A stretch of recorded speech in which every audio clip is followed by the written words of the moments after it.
Arab Saudi akhirnya mengizinkan pendatang dari sejumlah negara termasuk Indonesia untuk masuk per 1 Desember.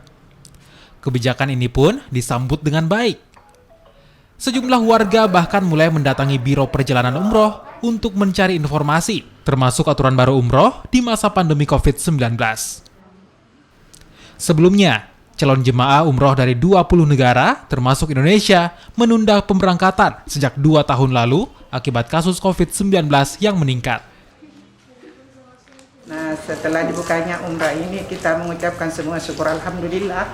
Karena jamaah yang tertunda ini mudah-mudahan dikasih kesempatan lagi untuk berangkat pada tahun ini. Amin.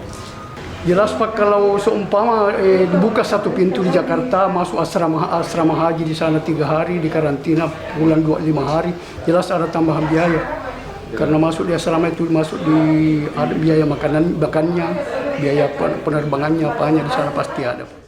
Salah satu biro perjalanan umroh di Makassar terus melakukan persiapan, diantaranya merapikan dokumen calon jemaah umroh, termasuk telah menjalani vaksin lengkap.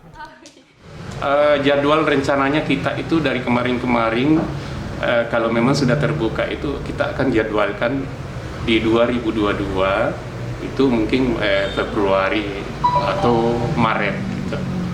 Itu ya. Jumlah jemaah sendiri berapa? Jumlah kurang lebih 90. Total ada 90 calon jemaah umroh dari kota Makassar dan sekitarnya yang rencananya akan diberangkatkan pada Februari hingga Maret 2022 tahun depan. Arif Tirtana, Kompas TV, Makassar.